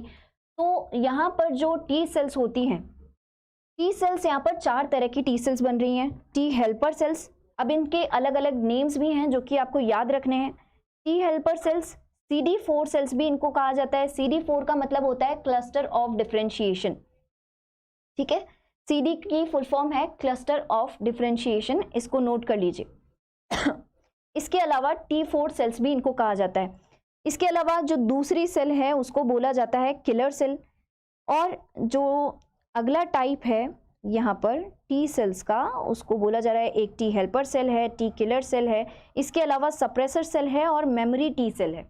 इन 4 तरह की जो टी सेल है वो देखने को मिलेगी। पैथोजन ने अटैक किया, अब यहाँ पर क्या होता है, जैसे ही पैथोजन अटैक करता है टी सेल का काम होता है कि वो अपनी क्लोनिंग करना स्टार्ट कर दे, यानी ज्यादा टी सेल्स के क्लोन बनाए, उसी की तरह की अलग अलग सेल्स बनाए। लेकिन वो जो सेल होंगी स्ट्रक्चरली सिमिलर तो होंगी, लेकिन उनका फंक्शन अलग अलग होगा। यानी कि कुछ टी हेल्पर सेल्स बनेंगी, कुछ टी किलर सेल्स बनेंगी, कुछ टी सप्रेसर सेल्स बनेंगी और कुछ टी मेमोरी सेल्स बनेंगी। तो यहाँ पर क्लोनिंग के थ्रू स्ट्रक्चरली सिमिलर सेल्स बन रही हैं, लेकिन ये सेल्स जो हैं वो फंक्शन में अलग अलग हैं। चलिए अब यहाँ पर सबसे पहले टी हेल्पर सेल्स की बात कर लेते हैं। तो सबसे ज्यादा अमाउंट में जो सेल्स बनती हैं, टी सेल्स की बात करें तो सबसे ज्यादा अमाउंट में बनने वाली सेल्स होती हैं T helper cells, highest amount होता है इनका, यानी कि लगभग 60 to 70% इम्यून सिस्टम की सेल्स जो हैं वो टी हेल्पर सेल्स होंगी। इसके अलावा अच्छा ठीक है, चलिए इसके बाद अगर आप बात करें तो ये जो सेल्स होती हैं इनका फंक्शन क्या होता है कि ये अभी कोई पैथोजन ने अटैक किया, तो अटैक करने के बाद सबसे पहले ये क्या करेंगी, ये उस पैथोजन का आइडेंटिफिकेशन करेंगी, आइडेंटिफिकेशन ऑफ फॉरेन बॉडीज। अब इसके बाद क्या करेंगी, ये सेल्स जो होंगी सेंसिटाइज हो जाएंगी, यानी कि पैथोजन अगर अगली बार आता है तो उसको पहचानने के लिए ये इतनी एफिशिएंट हो जाएगी कि अगली बार पैथोजन आए तो हम उसको फिर से पहचान पाएं। अब यहाँ पर क्या हो रहा है कि ये लिम्फोकाइंस को स्टिमुलेट करेंगी। लिम्फोकाइंस यहाँ पर कुछ इस तरह के फैक्टर्स होते हैं जो कि क्या करते हैं, ये बोलते हैं टी सेल को कि अब लिम्फोकाइन प्रोड्यूस हो गए हैं, इसका मतलब डेंजरस सिचुएशन आ गई है, जो पैथोजन है वो सेल के अंदर घुस चुका है, तो अब क्या करो, लिम्फोकाइंस जैसे ही आ गए, टी सेल समझेंगी कि अच्छा पैथोजन अंदर एंटर हो गया है, अब मुझे क्या करना है, अपने क्लोन्स बनाने हैं। तो यहाँ पर टी सेल्स जो हैं अपने क्लोन बनाना स्टार्ट कर देगी। अपने क्लोन यानी कि हेल्पर सेल्स को बनाएंगी, मेमोरी सेल्स को बनाएंगी, सप्रेसर सेल्स को बनाएंगी एंड किलर सेल्स को बनाएंगी। क्लोन्स बन गए। अब दूसरा काम क्या होगा टी सेल्स का, पैथोजन आया यानी कि पैथोजन को किल करने के लिए फिर से एंटीबॉडीज बनवानी होगी। तो टी हेल्पर सेल्स क्या करती हैं, अब यहाँ पर टी हेल्पर सेल्स जो होती हैं वो स्टिमुलेट करेंगी बी सेल को, बी प्लाज्मा सेल को। वो बी प्लाज्मा सेल को जाके जगाएंगी कि जागो पैथोजन आ चुका है, अब उसको किल करना है, तो एंटीबॉडी बनाना स्टार्ट करो। ठीक है, तो इस तरह से जो टी सेल जो होती हैं, टी हेल्पर सेल्स, वो बी लिम्फोसाइट को एक्टिवेट करने का काम कर रही हैं। इसके अलावा जो तीसरा फंक्शन होता है इनका, वो क्या होता है, मैक्रोफेज को इन्फेक्शन की साइट पर भेजना। यानी कि जहां पर भी इन्फेक्शन हुआ है, मैक्रोफेज सबसे पहले पहुंचने वाली सेल्स होती हैं। यहाँ पर जो पैथोजन पहुंचा है, पैथोजन को अब किल करना है, तो किल करने के लिए सबसे पहले मैक्रोफेज को इन्फेक्शन की साइट पर भेज दिया जाएगा और बोला जाएगा कि फैगोसाइटोसिस करो, और फैगोसाइटोसिस के थ्रू यहाँ पर जो पैथोजन है उसको किल करने की कोशिश करो। सो टी सेल्स जो होती हैं अल्टीमेटली 3 काम कर रही हैं, यानी कि खुद की क्लोनिंग करके अलग अलग टाइप की टी सेल्स बना रही हैं, बी सेल को ये स्टिमुलेट कर रही हैं, और जो मैक्रोफेज है उसको इन्फेक्शन की साइट पर भेज रही हैं। इसके बाद टी किलर सेल्स की बात कर लेते हैं। तो की जैसा कि इनका नाम में क्लियर हो रहा है, ये होती हैं किलर सेल्स। ये क्या करेंगी, ये सिक्रेट करती हैं पोरफोरिन्स, ठीक है, या फिर साइटोलाइसिन। दोनों ही एक ही बात है, पोरफोरिन या साइटोलाइसिन दोनों ही एक ही चीज है। यहाँ पर जो टी हेल्पर सेल्स होंगी, सॉरी टी किलर सेल्स होंगी, ये क्या करेंगी, जो भी पर्टिकुलर पैथोजन आया है उसकी मेम्ब्रेन में वो पोर फॉर्मेशन करना स्टार्ट कर देंगी। कुछ इस तरह से कोई पैथोजन आया, अब उसकी मेम्ब्रेन के अंदर टी हेल्पर सेल आएंगी और कुछ इस तरह से यहाँ पर पोर फॉर्मेशन करना स्टार्ट कर देंगी। ठीक है, तो पैथोजन में जैसे ही उसकी बॉडी में पोर फॉर्मेशन होने लगे, तो यहाँ पर पैथोजन हो जाएगा अब किल। तो यहाँ पर डायरेक्टली टी किलर सेल्स का काम क्या हुआ, टी किलर सेल्स जो हैं वो फंक्शन कर रही है पैथोजन को डायरेक्टली किल करने में। ठीक है, तो जैसे ही कोई पैथोजन आता है, टी किलर सेल पोरफोरिन सिक्रेट करेंगी या साइटोलाइसिन सिक्रेट करेंगी, और साइटोलाइसिन सिक्रेट करके वो उनकी बॉडी में पोर का फॉर्मेशन कर देगी, जिससे के थ्रू क्या होगा, जो पैथोजन होगा वो किल हो जाएगा, वो मर जाएगा। चलिए, सप्रेसर सेल का क्या काम होता है। टी सप्रेसर सेल्स जो होती हैं, यहाँ पर उनका काम देखिए, उनका फंक्शन देखिए। T suppressor cell immune system की ऐसी सेल्स होती हैं जो कि इम्यून सिस्टम को सप्रेस करके रखेगी। यानी कि जब हम बात करें ऑर्गन ट्रांसप्लांट की या ब्लड ट्रांसफ्यूजन की, तो यहाँ पर जब तक कि कोई फॉरेन सेल्स की बात नहीं हो रही है, तब तक यहाँ पर इम्यून सिस्टम को सप्रेस करने के रखना पड़ेगा। यानी कि ताकि इम्यून सिस्टम खुद के सेल्स को ना किल करने लग जाए, जैसे कि आप ऑटो इम्यून डिसऑर्डर बोलते हैं। यानी कि जब भी इम्यून सिस्टम की सेल खुद की सेल्स को किल करने लग जाती है, तो आप बोलते हैं उसको ऑटो इम्यून डिसऑर्डर है ये। लेकिन अगर इस चीज को रोकना है, ऑटो इम्यून डिसऑर्डर को रोकना है, तो यहाँ पर ये फंक्शन जो होता है टी सप्रेसर सेल्स करती हैं। यानी कि अगर मैंने अपनी ही सेल को निकाल कर फिर से अपनी ही बॉडी में यहाँ पर ट्रांसप्लांट करा, अपनी ही बॉडी में भेजा, तो यहाँ पर ताकि हमारा सिस्टम, इम्यून सिस्टम जो है उन मेरी ही सेल्स को यहाँ पर फॉरेन रिकॉग्नाइज नहीं करे, इसका काम होता है टी सप्रेसर सेल्स का। यानी कि ये इम्यून सिस्टम को सप्रेस करके रखेगी, ताकि इम्यून सिस्टम पहचान पाए कि कौन सी सेल्स जो हैं वो फॉरेन है और कौन सी सेल्स जो हैं वो सेल्फ हैं। चलिए, अब इसके बाद अगेन जो मेमोरी सेल्स है, मेमोरी सेल्स का भी फंक्शन जो होता है वो सेम होता है। यानी कि ये जो सेल्स होती हैं ये सेंसिटाइज हो जाती हैं, ये क्या करेंगी, मेमोरी में रख लेंगी, कोई पैथोजन आया उसको याद कर लेंगी, और याद करने के बाद पैथोजन की इंफॉर्मेशन जो है उसके अकॉर्डिंग अगेन कोई नया, मतलब फिर से वो पैथोजन का अटैक होता है, तो यहाँ पर उस पैथोजन के अगेंस्ट जो भी फिर से रिएक्शन करानी है, यानी कि जो बी सेल है उसको फिर से एक्टिवेट करना है, मैक्रोफेज को इन्फेक्शन की साइट पर भेजना है, टी सेल्स के क्लोन बनाने हैं, तो ये सारा काम या इन सभी को एक्टिवेट कराने का काम फिर टी सेल करेगी। ठीक है, तो ये सारी बात हो गई हमारे प्राइमरी लिम्फॉइड ऑर्गन के बारे में। अब जल्दी से सेकेंडरी लिम्फॉइड ऑर्गन की बात कर लेते हैं कि कौन कौन से लिम्फॉइड ऑर्गन होते हैं, उनका फंक्शन क्या होता है। तो अभी तक कोई डाउट है तो आप पूछ सकते हैं।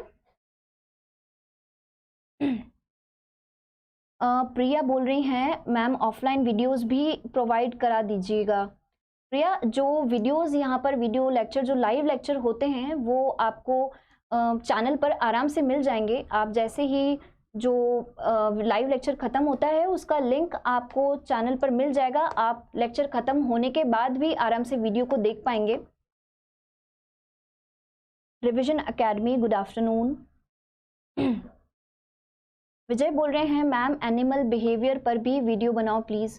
विजय, बिल्कुल एनिमल बिहेवियर पर भी वीडियो बनाया जाएगा। आप लोगों के लिए जिस तरह से क्वेश्चन आते हैं एससीएफ में उसके अकॉर्डिंग लेक्चर्स को हम लोग प्लान कर रहे हैं, और जो आपके लेक्चर्स हैं, जो आपको लेक्चर्स मिल रहे हैं, बिल्कुल हम लोग वैसे ही प्रोवाइड कराते रहेंगे आपको, ताकि आपकी एसीएफ की तैयारी जो है वो कंटिन्यू चलती रहे। चलिए आगे बात कर लेते हैं सेकेंडरी लिम्फॉइड ऑर्गन की। सेकेंडरी लिम्फॉइड ऑर्गन के लिए हमने कहा कि ये ऐसे लिम्फॉइड ऑर्गन्स होते हैं जहां पर अभी टी सेल बी सेल तो बन गए, उनका मैच्योरेशन भी हो गया, लेकिन अब उनको स्टोर कराना है। तो इम्यून सिस्टम की जो सेल्स हैं उसको स्टोर कराने का काम यहाँ पर जो सेकेंडरी लिम्फॉइड ऑर्गन्स होते हैं वो करते हैं। चलिए, सबसे पहला जो सेकेंडरी लिम्फॉइड ऑर्गन हम यहाँ पर ले रहे हैं वो है स्प्लीन। तो स्प्लीन जो होती है इसकी पोजीशन देख लीजिए। स्प्लीन यहाँ पर लोकेटेड होती है अपर लेफ्ट एब्डोमेन में, यहाँ पर कुछ इस तरह से लेफ्ट साइड में एब्डोमेन में लोकेटेड होंगी। यहाँ पर ये डायफ्राम के नीचे देखने को मिलेगी, कुछ इस तरह से ऊपर डायफ्राम होगा, उसके नीचे ये स्प्लीन देखने को मिलेगी।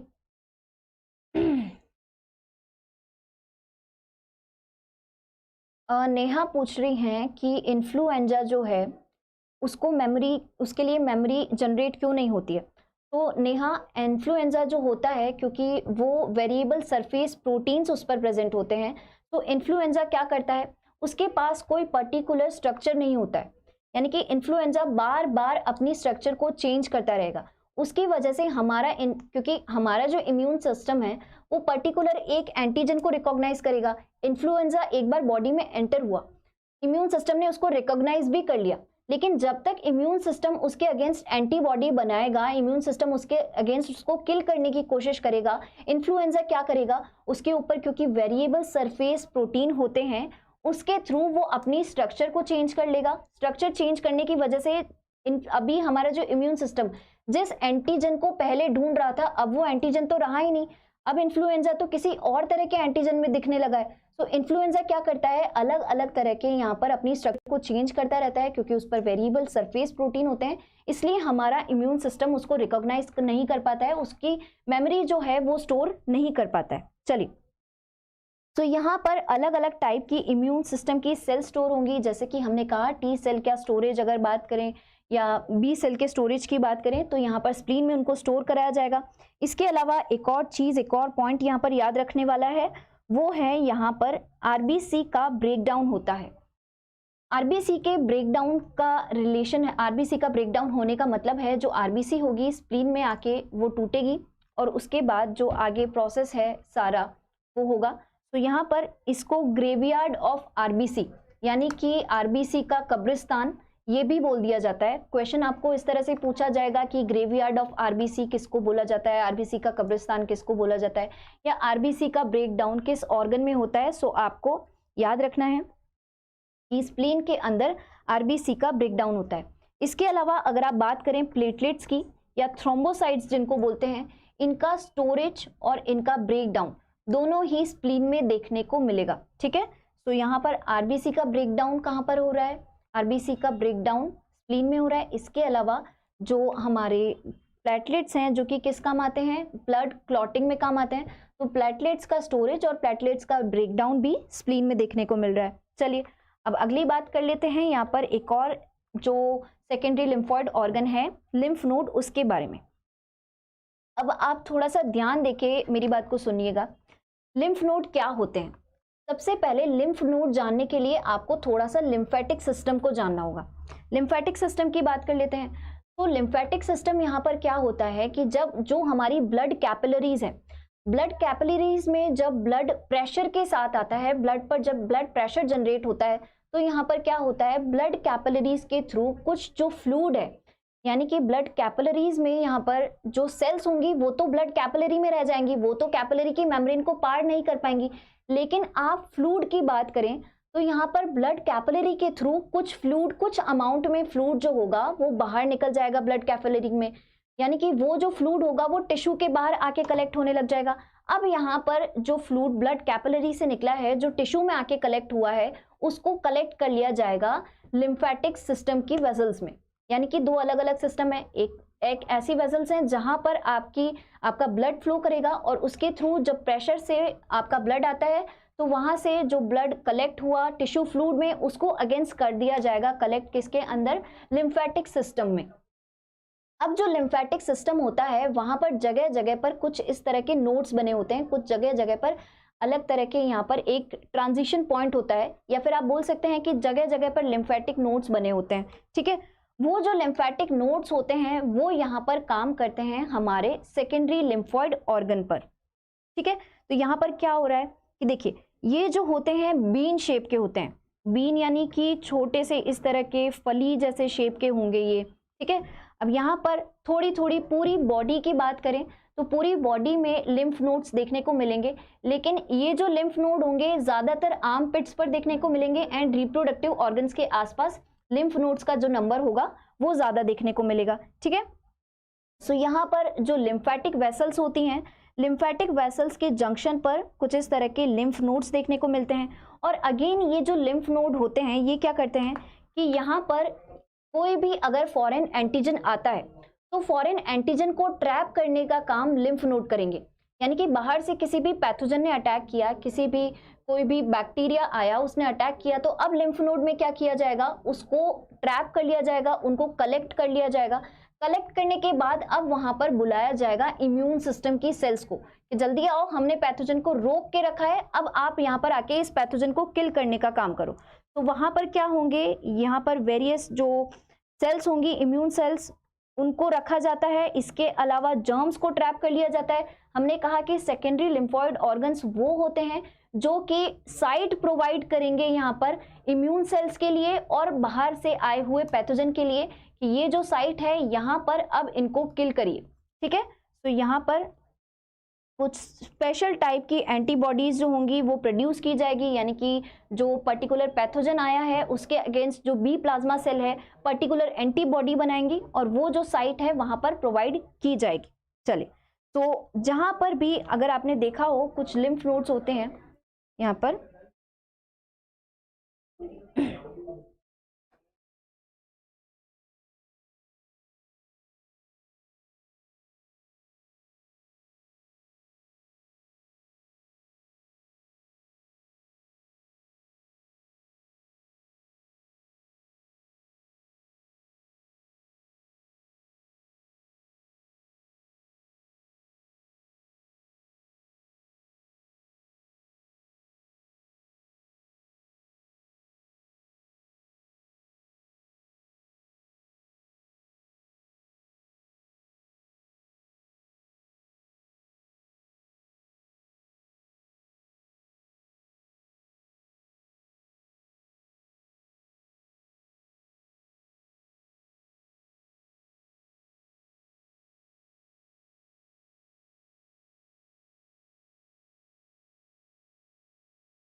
चलिए कंटिन्यू करते हैं टॉपिक। कुछ टेक्निकल इश्यूज़ की वजह से, नहीं क्लास ऑफ नहीं हुई है विजय, आपकी क्लास चल रही है अभी, कुछ टेक्निकल इशू हो गए थे इसलिए चलिए आपको थोड़ा सा वेट करना पड़ गया, उसके लिए आई एम सॉरी। अभी हम फिर से जो टॉपिक है उसको कंटिन्यू करते हैं। तो यहाँ पर हम बात कर रहे थे लिम्फ नोड की। लिम्फ नोड में जैसे ही किसी भी जगह पर किसी भी पैथोजन का अटैक होता है तो लिम्फ नोड पर पर्टिकुलर पैथोजन को ट्रैप किया जाएगा। ट्रैप करने के बाद यहाँ पर जो बी सेल्स होती हैं, टी सेल्स होती हैं, यहाँ पर आपने बात करी कि लिम्फॉइड सेल्स जो हैं उनको बुला लिया जाएगा और यहाँ पर रिएक्शन स्टार्ट हो जाएगी। तो जो भी लिम्फ नोड हैं अगर वो स्वॉलन हो जाते हैं तो यहाँ पर ये इंडिकेशन है कि इम्यून सिस्टम काम कर रहा है। जैसे कि इस पिक्चर में आपको शो किया है, आप देख सकते हैं ये जो स्ट्रक्चर है ये नॉर्मल लिम्फ नोड की है, लेकिन दूसरा जो ऊपर स्ट्रक्चर आपको दिखाई है ये स्वॉलन लिम्फ नोड की है। यानी कि जैसे ही पैथोजेनिक अटैक हुआ, इम्यून सिस्टम ने काम करना स्टार्ट किया तो लिम्फ नोड जो हैं वो स्वेल हो जाएंगे और इस तरह के यहाँ पर स्वेलिंग देखने को मिलेगी लिम्फ नोड के अंदर। सो ये एक इंडिकेशन होता है कि यहाँ पर आपको जो इम्यून सिस्टम है वो काम कर रहा है। चलिए, सो ये बात हो गई लिम्फ नोड की। अब यहाँ पर जो आखिरी हमारा सेकेंडरी लिम्फॉइड ऑर्गन है उसके बारे में डिस्कस कर लेते हैं। तो ये जो सेकेंडरी लिम्फॉइड ऑर्गन है इसको बोला जाता है म्यूकोजल एसोसिएटेड लिम्फॉइड टिश्यू यानी कि माल्ट। ठीक है, ध्यान रखेंगे। अब ध्यान दीजिए, यहाँ पर इसको बोला जा रहा है म्यूकोजल एसोसिएटेड, यानी कि बॉडी के अंदर जहां जहां पर भी म्यूकस मेम्ब्रेन होंगी, जहां पर भी म्यूकस देखने को मिलेगी वहां पर इस तरह के सेकेंडरी लिम्फॉइड टिश्यू देखने को मिलेंगे। ठीक है, तो यहाँ पर हम बात करें नेजल लाइनिंग्स की, यूरिनोजेनाइटल लाइनिंग्स की, जहां पर जनरली म्यूकस लाइनिंग देखने को मिलती है वहां पर जो पैथोजन होते हैं वो ज्यादातर अटैक करते हैं। यानी कि अगर आप नेजल लाइनिंग की बात करें तो यहाँ पर आप अलग अलग जैसे कि डाइजेस्टिव सिस्टम के अंदर देख लें, रेस्पिरेटरी ट्रैक में देख लें, यूरिनोजेनाइटल ट्रैक में देख लें, तो यहाँ पर म्यूकस लाइनिंग देखने को मिलेगी और उस म्यूकस लाइनिंग पर सबसे ज्यादा पैथोजन के अटैक होने के चांसेस होते हैं। तो क्यों ना हमारे सिस्टम को इसी तरह से डेवलप कर दिया जाए कि जहां से पैथोजन सबसे ज्यादा एंटर हो रहा है वहीं पर पैथोजन को किल कर दिया जाए। तो इसीलिए वहां पर टिश्यू के बीच बीच में कुछ इस तरह के जो सेल्स हैं उनके एग्रीगेशन या कुछ इस तरह के टिश्यू देखने को मिलेंगे जो कि होते हैं माल्ट, और यहाँ पर वो काम करते हैं सेकेंडरी लिम्फॉइड ऑर्गन का। यानी कि अगर आप माल्ट की बात करें तो माल्ट के अंदर अलग अलग टाइप की सेल्स प्रेजेंट होंगी। कौन कौन सी सेल्स हो सकती हैं? तो यहाँ पर मैशवर्क होता है रेटिकुलर फाइबर्स का, सेल्स जैसे कि लिम्फोसाइट्स होंगी, बेस सेल्स होंगी, टी सेल्स होंगी, इसके अलावा granulocyte, macrophage and mast cells. इन सभी को म्यूकस लाइनिंग में बीच बीच में इकट्ठा करके रख दिया जा रहा है। यानी कि जैसे ही पैथोजन ने म्यूकस लाइनिंग के थ्रू अटैक करने की कोशिश करी वहीं पर पैथोजन के अगेंस्ट रिस्पॉन्स करना स्टार्ट कर देगा इम्यून सिस्टम। तो यहाँ पर म्यूकस लाइनिंग के साथ एसोसिएटेड जो भी टिश्यूज होते हैं उनको माल्ट बोल दिया जा रहा है। उनके अंदर जो सेल्स का एग्रीगेशन, अलग अलग टाइप की सेल्स हैं, उस पर एक क्वेश्चन बन सकता है कि इसमें कौन कौन सी सेल्स होती हैं। तो याद रखना है, मैशवर्क होता है रेटिकुलर फाइबर्स का, लिम्फोसाइट्स का, granulocyte, macrophage and mast cells. याद रखेंगे आप लोग ये सारा। इसके बाद बात करें तो माल्ट कहाँ कहाँ देखने को मिलेगा। तो अलग अलग म्यूकस लाइनिंग के अकॉर्डिंग, अलग अलग ऑर्गन्स के अकॉर्डिंग यहाँ पर माल्ट को अलग अलग नाम दे दिया जाता है। जैसे कि माल्ट जो होता है जनरली म्यूकस लाइनिंग जो होती है टॉन्सिल्स में देखने को मिलती है, जो नेक के यहाँ पर प्रेजेंट होते हैं। इसके अलावा अपेंडिक्स में देखने को मिलेगी, पेयर्स पैचेस में देखने को मिलेगी जो कि इंटेस्टाइन में होता है। इंटेस्टाइन में भी जो म्यूकस लाइनिंग होती है वहां पर ये प्रेजेंट होगा। एंड लेमिनिया प्रोप्रिया जो होती है विलाई में, वो इनमें देखने को मिलेगी। तो यहाँ पर अलग अलग ऑर्गन में माल्ट प्रेजेंट है तो उसको अलग अलग नाम दे दिया जाएगा। जैसे कि माल्ट के कुछ टाइप हैं, जैसे कि उसको बोला जा रहा है गाल्ट यानी कि गट। अगर गट की लाइनिंग में, गट की जो म्यूकस मेम्ब्रेन है उसमें इस तरह की सेल्स, उस तरह के टिश्यू के एग्रीगेशन प्रेजेंट है तो उसको गाल्ट बोल दिया जाएगा। इसके अलावा अगर ब्रोंकस में प्रेजेंट हैं, जो कॉन्जुगेटिव एसोसिएटेड टिश्यूज हैं उनमें प्रेजेंट है, लेरिंग्स में प्रेजेंट है और स्किन में प्रेजेंट है, तो इन अलग अलग स्ट्रक्चर के बेसिस पे माल्ट को अलग अलग नाम दे दिया जा रहा है। ठीक है, सो ये आपके सेकेंडरी लिम्फॉइड टिश्यू थे। आज की क्लास में हमने जो कुछ भी पढ़ा वो था यहाँ पर primary lymphoid tissue, primary lymphoid organs and secondary lymphoid organs के बारे में। प्राइमरी लिम्फॉइड ऑर्गन जिसमें कि हमने थाइमस पढ़ा और सेकेंड बोन मैरो पढ़ा। बोन मैरो के अंदर हमने पढ़ा कि यहाँ पर बी सेल्स बनती हैं, उसका मैचुरेशन होता है, टी सेल्स बनेंगी लेकिन उसका मैचुरेशन थाइमस के अंदर होगा। सेकेंडरी लिम्फॉइड ऑर्गन में हमने जो लिम्फ नोड्स थे उनको स्टडी किया, स्प्लीन को पढ़ा और पेयर्स पैचेस जो कि माल्ट का एक टाइप है उसको पढ़ा और लिम्फ नोड्स हमने देखे ही हैं। सो यहाँ पर ये कुछ टाइप्स थे जो कि primary and secondary lymphoid organs के थे। अब आपको इनसे रिलेटेड कुछ क्वेश्चन जो कि पिछले कुछ सालों में पूछे गए हैं वो सॉल्व करने हैं। आप देखिए ये क्वेश्चन सॉल्व कीजिए। क्वेश्चन नंबर 1 में इसको नाम दे रही हूँ। अगर आप आंसर करते हैं तो आपको इसी तरह से आंसर करना है। क्वेश्चन नंबर 1 का जो करेक्ट ऑप्शन है ऐसे करके आप आंसर करिए। चलिए, तो यहाँ पर पूछा गया है हेमेटोपोइटिक स्ट्रक्चर जो होता है एम्ब्रियो में वो क्या होगा। क्वेश्चन नंबर 1 का आंसर करिए।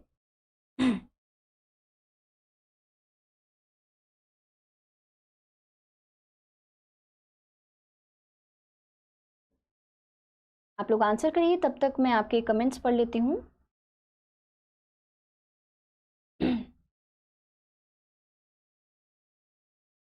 Thank U T Singh ji. पवन का आंसर आया है सबसे पहले, विजय ने आंसर किया है, राजेंद्र ने भी आंसर किया है और बाकी सबको आंसर नहीं पता क्या? आज हमने क्लास में पढ़ी है, ये बात डिस्कस किया है हमने लेक्चर में। चलिए जल्दी से सब लोग आंसर करिए। विशु का आंसर आया है 1 का 2, पीके ने 4 आंसर किया है, कीर्ति का आंसर है 4, रोहित ने भी 4, शुभ ने 4 किया है, उपासना ने 4 किया है। चलिए जल्दी से सब लोग आंसर करिए। इजी क्वेश्चन है और डायरेक्ट क्वेश्चन है और इसी तरह के क्वेश्चंस जो हैं आपसे एग्जामिनेशन में पूछे जाते हैं। ठीक है, कविता का आंसर है यॉर्क सैक।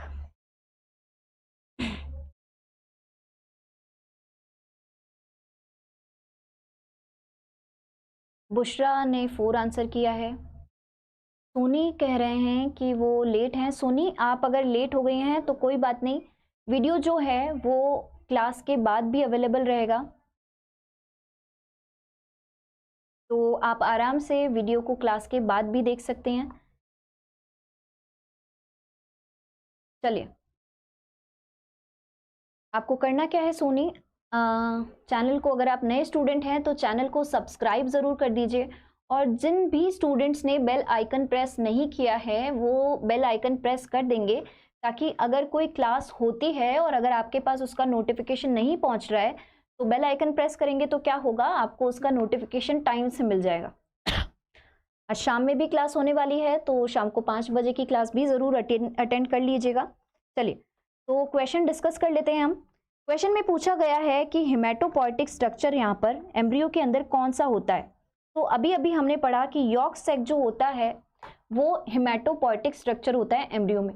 इसके अलावा बर्ड्स में बुर्सा और फैब्रिकस होता है। अगर हम मैमल्स की बात करें तो मैमल्स के अंदर जो बोन मैरो होती है वो ये फंक्शन परफॉर्म करती है। चलिए क्वेश्चन नंबर 2 को आंसर करिए।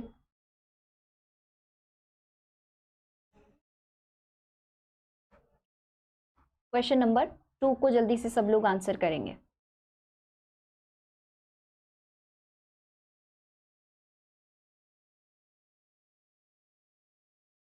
यहाँ पर पूछा गया है कि the gland which degenerates onset of sexual maturity, ऐसी कौन सी ग्लैंड है जो कि मैच्योरिटी के साथ साथ डीजनरेट होती जाती है, यानी एजिंग के साथ साथ डीजनरेट होती जा रही है।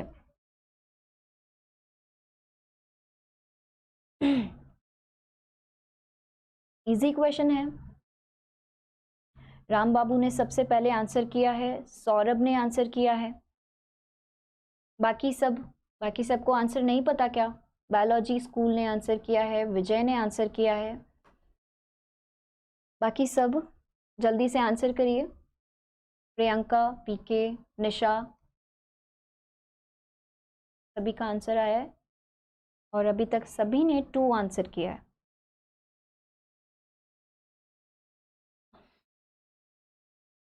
विशु ने भी 2 आंसर किया है, रवि ने भी 2 आंसर किया है।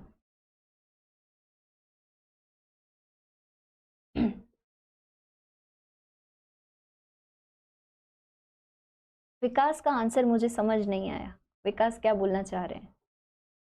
पिंकी, टी सिंह, संजय, सभी ने 2 आंसर किया है।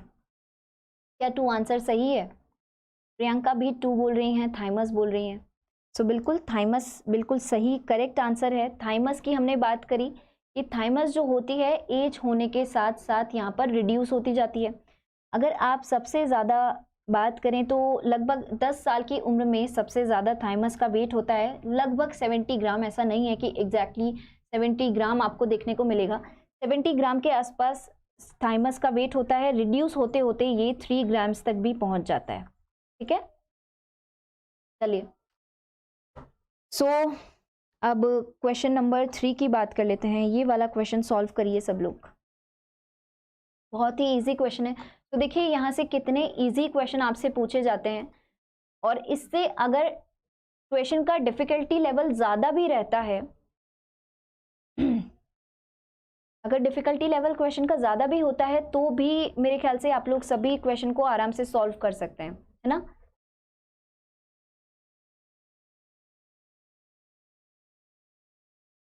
जल्दी से क्वेश्चन को सॉल्व करिए, क्वेश्चन नंबर 3 का आंसर करिए। चलिए सबसे पहले आंसर किया है पवन ने, लीना, प्रीतम, सौरभ, रामबाबू, पवन, रवि, विकास, विशु, प्रियंका, प्रीतम, अंजू, अनुज ने बोला है आंसर डी है। अनुज आपने क्वेश्चन को ठीक से नहीं पढ़ा हो तो फिर से पढ़ लीजिए। निशा ने आंसर किया है 3, कीर्ति ने आंसर किया है 3। चलिए क्वेश्चन डिस्कस कर लेते हैं। क्वेश्चन में पूछा गया है which of the following is called as graveyard of RBC, यानी कि लाल रक्त कणिकाओं का जो कब्रिस्तान है वो किसको कहा जाता है। हमने डिस्कस किया था अभी लेक्चर में। स्प्लीन इसका करेक्ट आंसर है। जिसने भी जो आंसर 3 है स्प्लीन ये बोला है उनका आंसर बिल्कुल करेक्ट है। तो सब लोग जो भी आंसर कर रहे हैं बिल्कुल करेक्ट आंसर कर रहे हैं। और इसी तरह आप आपके एग्जामिनेशन में भी आंसर करिए, क्वेश्चन को ध्यान से पढ़िए। बहुत ही इजी क्वेश्चन आपसे पूछे जाते हैं, बहुत ही इजी आप यहाँ पर आपको क्वेश्चन मिलेंगे। अगर डिफिकल्टी लेवल क्वेश्चन का अगर ज़्यादा भी रहता है तो हमने लेक्चर में उतना सब कुछ कवर किया है जो कि आपको आपके एग्जामिनेशन के लिए सफिशिएंट होगा। तो आज के लेक्चर में हम लोग इतना ही करेंगे।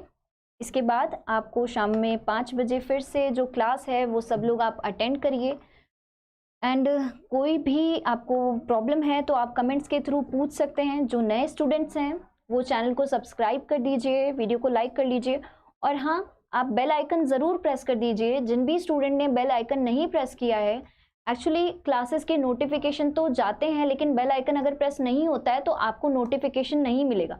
तो बेल आइकन को प्रेस कर दीजिए ताकि कभी भी अगर कोई क्लास हो रही है तो उसका नोटिफिकेशन आप तक पहुंच जाए। चलिए तो ऐसे ही लेक्चर्स के साथ हम लोग फिर से मिलेंगे। अभी thank you so much everyone, और अच्छे से पढ़ते रहिए, अच्छे से एग्जामिनेशन की प्रिपरेशन करते रहिए। आप लोगों का एग्जामिनेशन ज़रूर क्लियर हो जाएगा। चलिए थैंक यू एवरीवन।